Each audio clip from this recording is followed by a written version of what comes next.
sou advogado. Qual é o maior gatilho mental para mim? Érico, sou, sei lá, empresário. Qual é o melhor gatilho mental? Que método é esse que mais gerou 6 em 7 para pessoas comuns na história desse Brasil? Nossa, que mais gerou? Quem diria, né? O método que mais gerou 6 em 7, até onde a gente sabe, na história do Brasil. Uma geração de empreendedorismo. Esse método chama fórmula de lançamento. E ele é basicamente um jeito diferente de fazer marketing. Quando eu falo diferente, tá ficando um jeito normal de fazer marketing se a gente continuar fazendo um bom trabalho, mas ele é um jeito diferente de fazer marketing. Porque ele tende a falar com a parte emocional e irracional das pessoas versus a parte que a gente chama de racional. A maioria das pessoas falam com o racional das outras pessoas, enquanto a fórmula fala com irracional, com emocional, com instinto dessas pessoas. E foi uma grande descoberta que a gente teve lá atrás, 2009 mais ou menos, acho que foi. Final de 2009 a gente descobriu que quando a gente fala para o cérebro racional, a gente tem uma efetividade muito menor do que o cérebro irracional. O que é o cérebro irracional? O cérebro automático.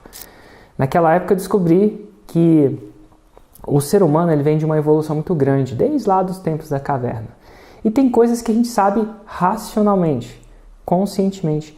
Mas naquela época eu descobri que a maioria das nossas decisões são tomadas por um cérebro irracional, um cérebro instintivo.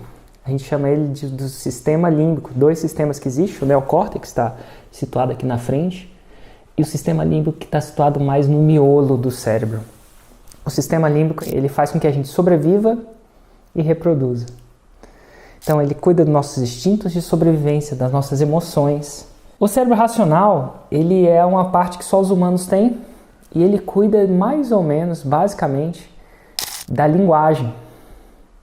A gente consegue falar um com o outro, a gente consegue discutir sobre futebol, esquerda, direita, religião, porque a gente tem linguagem. Cachorro, baleia, jacaré, cavalo, não tem a capacidade de linguagem que a gente tem, porque eles não têm neocórtex, ou como a gente chama de cérebro racional. E na maioria das vezes a gente acredita que o cérebro racional é aquele que toma a decisão. Porque a gente pensa, a gente tomou a decisão porque e a gente justifica esse porquê para uma mensagem, para uma linguagem. Mas na maioria das vezes, a decisão não é tomada pelo cérebro racional. Ela é tomada pelo cérebro irracional, ou sistema límbico. E depois ela é até justificada pelo cérebro racional. E um grande exemplo disso é, se a gente racionalmente tomasse nossas decisões, estatisticamente não tinha ninguém de sobrepeso. Porque racionalmente a gente sabe que sobrepeso acelera a morte. E a gente sabe que ninguém quer morrer. Nem quem é mais religioso e acredita que vai para o céu quer morrer para chegar lá mais rápido. Então muitas das nossas... A gente tem uma batalha interna muito grande entre 2 eus das pessoas.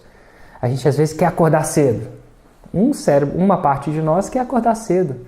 Outra parte de nós quer conservar energia para, de novo, sobreviver ou reproduzir. E falando em reprodução, é impressionante. Se o cérebro racional tivesse poder sobre o cérebro irracional, muitos de nós não estariam vivos. Quantos de nós não, mas vamos falar assim, quantos de vocês já conhecem alguém que reproduziu sem querer? Ou procurou reproduzir sem querer? Não queria e reproduziu. O que é isso? É o cérebro irracional. A fome, a raiva, a calma, tudo isso é controlado pelo cérebro irracional e automático. E na época a gente tinha descoberto um jeito, né? A fórmula foi um jeito de você conversar com o cérebro irracional. Então parece que faz umas 2 semanas que eu estou conversando com o seu cérebro racional. Esse é o que parece. Mas ao mesmo tempo, o que na verdade é que eu estou conversando na grande maioria das vezes pelo cérebro irracional. E como é que a gente faz isso através da fórmula? Através dos famigerados... Como é que você fala com o cérebro irracional? Através dos famigerados gatilhos mentais, que são disparadores, gatilhos, né? Como o próprio nome diz, que disparam comportamentos no nosso cérebro irracional. Um dos exemplos de que dispara comportamento é reciprocidade. Quanto mais eu faço uma coisa boa para você, mais você irracionalmente quer fazer uma coisa boa para mim. Inclusive, quando um inimigo seu faz uma coisa boa para você, você fala, droga, que desgraça, eu não queria que ele tivesse feito alguma coisa boa, agora eu me sinto obrigado. E a gente nasce com isso, a gente não faz isso porque alguma coisa, a gente simplesmente faz, porque está instalado no nosso cérebro. Reciprocidade está instalado. Por quê? Porque lá atrás, quando a gente começou a se desenvolver como espécie, quem tinha reciprocidade, o cara trazia um prato de comida para alguém e o cara, não era prato, né, mas enfim, o cara trazia comida para essa outra pessoa e isso aumentava a probabilidade dele de sobreviver. Então as pessoas com esse instinto de reciprocidade sobreviviam mais. Entre eles, escassez, né? A gente tende a valorizar aquilo que é escasso, naturalmente, mesmo que a gente entenda a escassez. Tem vários outros, diálogo, conversa, prova social, autoridade. Ao a gente falar nessa linguagem de gatilhos mentais, acionando esses gatilhos mentais, a gente vai tender a fazer com que a pessoa crie um desejo de compra muito grande.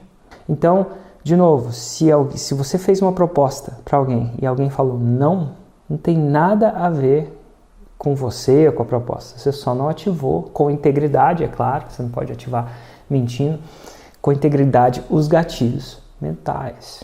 E gatilhos mentais não é ou ativou ou não ativou, né? Tem intensidades, é importante saber disso. Intensidades. E você pode, aí que vem a grande sacada da fórmula, foi o sequenciamento deles. Dependendo da sequência que você ativa, você amplifica o seu efeito. E dependendo da sequência que você não ativa, você não amplifica o efeito. Existe gatilho mental que é melhor do que outro, que é mais poderoso? Existe o gatilho mental mais poderoso de todos, alguma coisa do tipo? Teve uma pergunta que até uma vez em uma live até me exaltei em responder.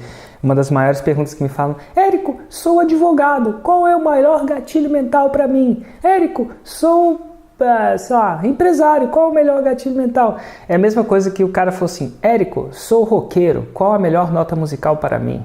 Érico, sou um músico de jazz, qual a melhor nota musical para mim? Não tem o melhor, né? Eu não consigo nem imaginar usando ele em isolamento. É um orquestramento dos gatilhos mentais. Então, o que você precisa entender? Que não tem gatilho mental melhor que o outro. Um vai auxiliando o outro e dependendo de como é que você junta essas peças desses tijolos, você vai construindo uma casa diferente. Mas você tem que entender que eles sempre andam em conjunto. Tem muitos que são muitos clássicos, mas eles sempre andam em conjunto. Mas não é melhor. É que nem você falar, o que é melhor, o pulmão ou o coração? Não sei, cada um tem sua função, mas não tira um. O que é melhor, o pâncreas ou o fígado? Você vai precisar de um pâncreas, de um fígado, de um coração, de um pulmão em determinada sequência, em determinada sinergia para gerar a vida.